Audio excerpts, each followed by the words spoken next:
This is everything that I use to put out a weekly video podcast episode. Let's get into it. Hi, my name's Adam. I'm a full-time content creator who's also a part-time content creator doing this on my own for myself.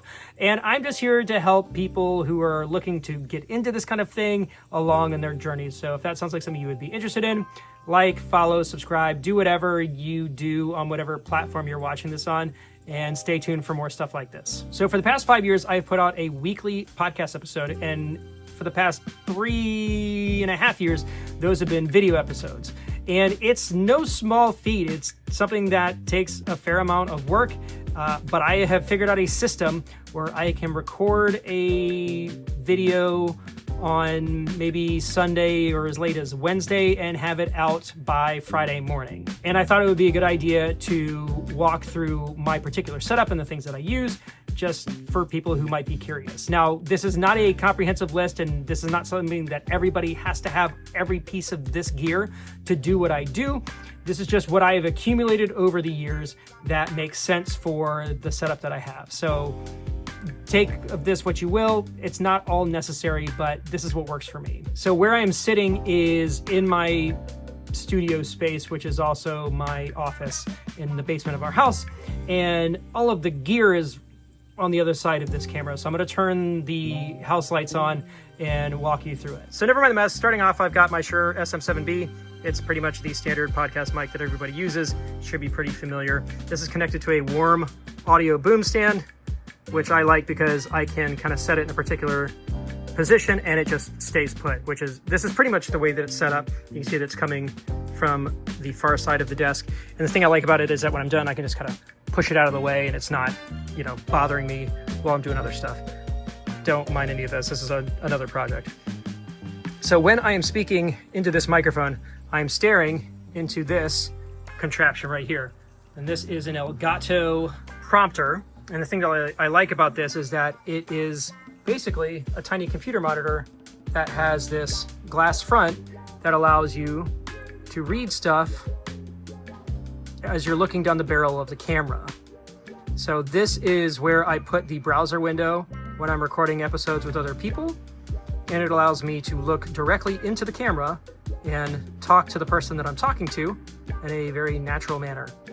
Now on the back side of this is the camera itself, which is a Sony ZV-E10 with a Sigma 16mm prime lens on it.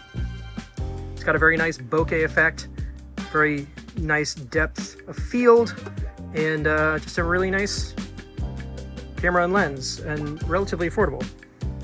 I do have a monitor here just to kind of help with framing. And then as far as lights go, this is a newer LED panel with a softbox that I've got mounted to a wall right above my desk. So I can write all my notes and stuff over here, record through this, and the light here. Behind me, I typically have this phone stand set up, and what I put on it is this little portable LED light. I think this one is made by Craft Geek. Actually, the stand's made by Craft Geek also. And this is just for atmospherics. So I'll put this like color wash and shine it against the wall here. In the dark, it looks really nice. So not necessary, but something I found that looks nice. And so I use it. Moving over here, as far as the audio itself goes, I'm using a recording interface called the Apogee Element 24. It is pretty basic. It's about as basic as you can get, but it's got a really nice sounding, very clean preamp.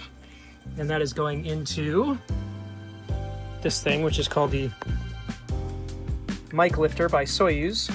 So this is kind of like the opposite of a cloud lifter, because a cloud lifter is like, we're gonna be super clean.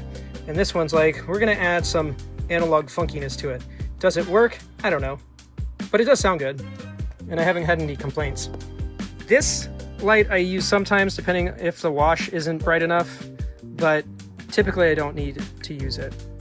So it's here just in case, but usually this softbox is enough. All of this is connected to my HomeKit setup, which is run by this Stream Deck. So I have this these buttons here. So I have this one called business time, which is like the normal setup. When I push this, you can see the lights change, turns off that main light. And because I work down here, it also starts like this white noise deal. So when I hit the showtime button, you can see that this light went to like a blue. This turned that on, and the sound over there stopped. It also dims my backdrop and changes the color on the light underneath. And I'll set this all up and show you what it looks like with the lights off. But moving into the actual like interface itself, I do all of the episode through a web browser, and I'm recording in an app called Descript. And so what you just do is you set up a new session, and it turns all of this stuff on. And oh, I didn't mention this, but the camera output up here for the ZV-E10 is being plugged directly into this Elgato Camlink 4K. That's a new purchase, but it looks really nice. And you can see that when I set this up, I just take this window, move it over here. And so when I'm having a conversation with whoever, I'm looking right at them, which is the thing that I like about it. And then once that's all recorded and done, you can also edit in the web browser as well. And the thing I like about Descript is that it does this automatic multicam configuration. So LED light, when you switch between speakers, and, I mean, it's a bit of a, you can see that it switches back and forth between me and the other person on the show. And this is where all of the editing's done, and you can see that it's also transcribing, which makes editing and doing like show notes and stuff super easy. And it's just a fantastic program. And I've been using it for a long time, and it is the best way that I have found to do what we do, because my co-host lives in a different state, and this is the way that we do our show every week. So that's pretty much everything from top to bottom. The way that I do this is that when it's time to record, I push the showtime button, and it goes from looking like this to looking like this. I call my co-host, we talk for 30 minutes to an hour, then I go into Descript and I cut it all up and get it ready to be released.